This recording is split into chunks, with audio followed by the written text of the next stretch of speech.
So, but you also mentioned about we are in the VUCA era, and there's a lot of things happening in COVID time.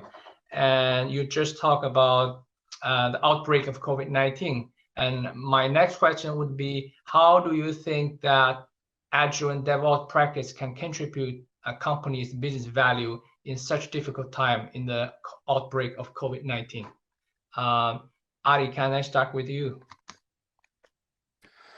Well, first of all, I think COVID-19 has shown that corporate capability to be able to respond to change, what I just referred to, is more essential than ever. What COVID-19 did was like technology, but then much faster, disrupting entire business models. There are so many companies that lost overnight, or let's say over a week or two, they lost more than 90% of their revenue, right? So the corporate capability of Agile is more needed than ever. Creativity is all over the place. We see it happening, at least in my environment, where entrepreneurs try to do new things. When you come to the impact on working, I don't know if it was part of your question, but if you come to the impact of working together, how do we do this? The remote collaboration that we have is not new. I mean, we can do as if it's new, but it's not. With my team, we work on cross-border international transformations. We have been remote working for years. Just the difference is now is everybody in his own home. And then it was maybe I had one client where we had continuously sessions going on with 7 countries, right? I know that's not average, it's a lot, but it happened. And I think because we were just talking about the change and not being open to change and, the paradigm shift. And one of the paradigms is that these kind of things have to happen on site. People always confuse face-to-face with body-to-body. We are now face-to-face. We're not body-to-body, right? So we have the paraverbal language, we have the non-verbal language. Great. But now we have been pushed the world of education. I mean, for example, the academic world, which is not known as one of the most progressive parts in the world, is really conservative part of the world. They have been across the globe very, very, very reluctant with remote working and lecturing and classes. And all of a sudden, it happens. And now students go to universities for 6 months for a full semester remote.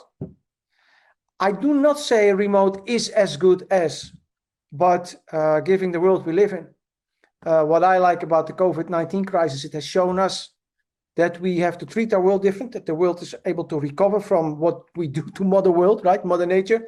And remote working can contribute to this a lot. And of course, face-to-face will always be part of who we are as human beings and what we do.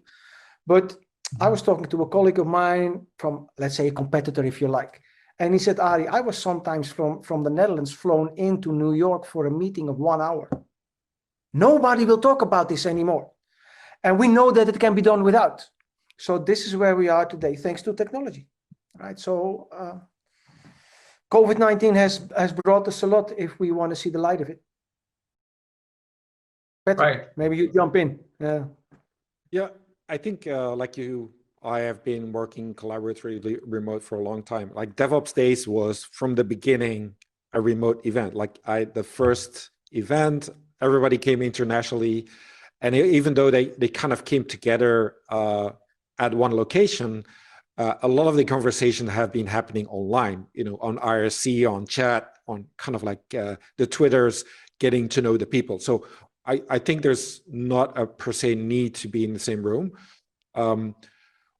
What I like about, one thing that struck me about COVID is that you can think about it like the resilience and the chaos engineering it has brought on a business. There's this kind of meme on Twitter where you say who changed your company, the CEO, kind of your project manager, and COVID, right? Like in many cases it brought COVID, but it highlights the assume failure, assume kind of things to happen, whether that means you're wisely spending your budget, you're not overspending it, you're not taking reckless risks, as a company. But the most important part is that don't neglect the people that work for you. So I see various reactions in companies, how they react to COVID. Like one is, it's really tough. We're doing it really, it's really business is bad. And they're putting the pressure down to the people on the floor. While there's others who kind of understand that people are their most important asset, and they try to help people through this hard time, maybe give them an extra day of holiday, or kind of like help them with understanding or coaching or mental. And that shows you also the difference between what the company actually cares about. And it's been interesting to observe that, how the different companies react. Because as much as we like to talk about Agile and DevOps in a business perspective, I think there is part of it has to be aligned with the individual need and the individual kind of freedom and values they have been bringing. And for me, in many cases, this has been shown by COVID, or how companies react to COVID through that. So, right. Thanks, Patrick. I think that you mentioned, when I remember 3 years ago, I was in Silicon Valley. At that time, a lot of internet companies, they are so much used to work remotely as virtual team. But I think COVID-19 has contributed to a lot of traditional companies. They have to work remotely.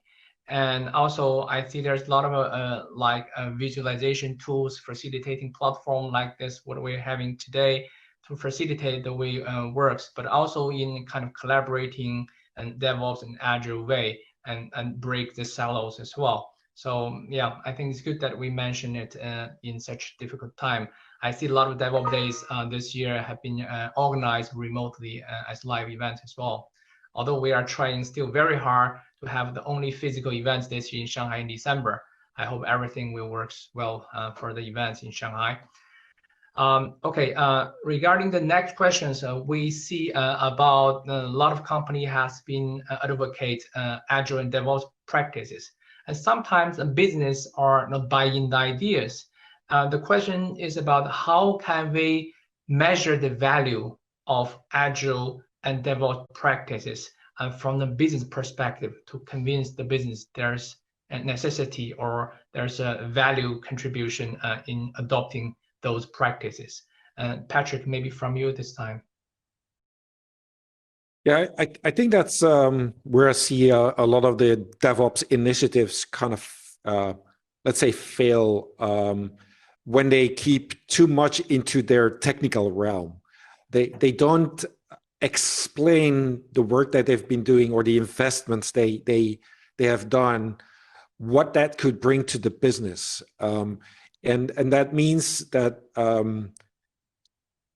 the group of people implementing it actually needs to understand the business as well, whether that's in your monitoring or your metric system. It's not like your CPU and your memory. It's like how many dollars are we like saving, or how many dollars are we like winning by having better performance, better deploys in the market. Like, can we beat our competitors by being faster, more agile, more flexible at implementing stuff, and that kind of value can be measured in a way. But you can't just measure it by saying, well, if I'm doing 1 deploy a day, that's better than 10 deploys a day. That's what I call a vanity metric. It says something about your process, but it's not the ultimate goal, right? It's like, how much value did you bring, and how fast can you bring that value? I also want to counter, but it's slightly off your tangent of like showing the business value, is that a lot of the engineers, they try to over optimize. And sometimes the solution is not them adding new servers or them tuning or automating more of the process. So I want to highlight the fact that they have to look at it from the global perspective. Sometimes it makes sense to just buy another service or use another service, or think of another solution where IT isn't involved, or make it simpler in many ways. And that is also showing value, not by taking on more, but showing that you're looking at the bigger picture of what you're trying to achieve, instead of only thinking about what you can solve. Is kind of go think of other places that will kind of solve the problem without you doing more work or spending more money on an IT budget. Right, right. So in the end of the day, it is about the business value rather than focused KPIs like the release times and how many times releasement. Okay, Ari, can you add on this from Agile perspective? Yeah, I would like to take it from Patrick with one of the last words that he used, like the business value. And excuse my French, but IT or HR or the legal department, or it's all irrelevant if you don't do it as a corporate, right? This is what you do. And I'm not talking about profit organizations only. Also, when you're a governmental organization, it's okay, what can we do together? And I think, because people very often ask me, oh, what is Agile? 2 words: avoiding delay. And that's it. And avoiding delay because we misunderstand each other, because we're not talking to the right people, or we do remote and written communication. That's one. The other one is delay because we are working inefficient. And man, we are, even when people call themselves Agile, you see all those waterfall principles that are inefficient passing by. And the third one is about the quality, and the quality comes up because every one of them, inefficiency is extra time anyway, but the misunderstanding and quality, bugs in the technology, both are rework, and rework is a delay. And I don't think you have to be afraid to set KPIs. I don't think you have to be afraid to set the KPIs on the IT level, but also on all the other levels. And I think it always comes back to the business.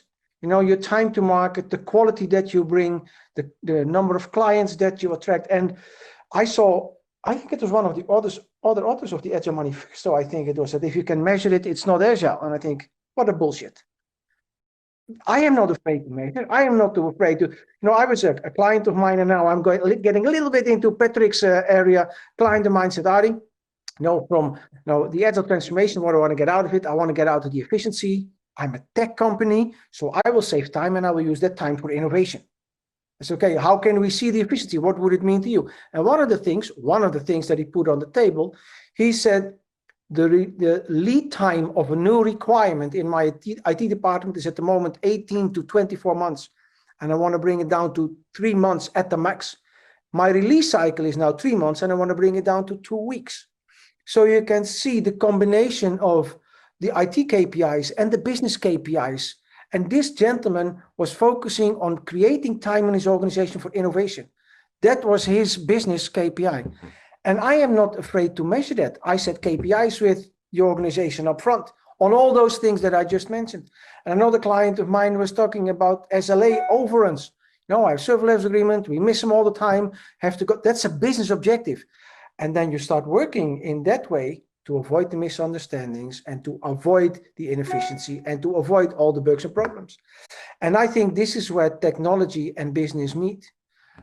You were talking in the beginning, son, about business and IT. For me, this is I don't understand that, because we never talk about business and marketing or business and HR. And all of a sudden we talk about business and IT. And I think, what the hell?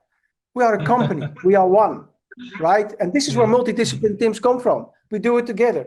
Because if I make a beautiful software solution, but I don't get it into the market with the proper marketing, I messed up anyway, right? So that's where you need to go. And I think that's a long way what we have to go. But this is, I think, in terms of KPIs, don't be afraid, measure it. And I remember a story from somebody talking to a C-level person about DevOps in the early days. And he was trying to explain how this, collaboration and the pipeline and getting better and kind of like added like value to the business of, being more flexible. And then the C-level person just said, like, you looked at the costs of, putting everything on there. And then he thought, like, but what if I charge every of my customers 50 cents more, I will probably have the same winnings as you doing so many risky stuff. And I'm not want to say it's not valuable, but it puts things in perspective, right? Like sometimes the solution is somewhere else, and with less risk, with less kind of effort, but you only get those reason truths if you think at a higher level. You cannot do it when you think like, oh, are we saving money by buying machines or humans? No. You can only kind of get it when you think of it of a higher level, what your benefits will be. I just like remember that like as a nice example to illustrate your story area. So. Right. But when you mentioned about what struck me that you said we never talk about business and marketing, but we always say business and IT, why they are separated. I never thought about it, but I'm trying to think of the reasoning behind it. I think in many traditional companies, the CIO, the objectives or the KPI of CIO is make their internal business happy people. It's their internal customers. And they were kind of isolated themselves from the business itself rather than supporting their internal clients, which is their business people. And if I look about many internet companies, they don't have CIOs. Their IT strategy is their business strategy. So that was automatically aligned. That's why maybe it's easier to measure their value of practice of Agile and DevOps from business perspective. Instead of for many traditional companies, they have difficulty to measure the practices from business side on Agile and DevOps practice because they are sort of disconnected or it's not integrated as many internet companies. So that's how I perceived. Right.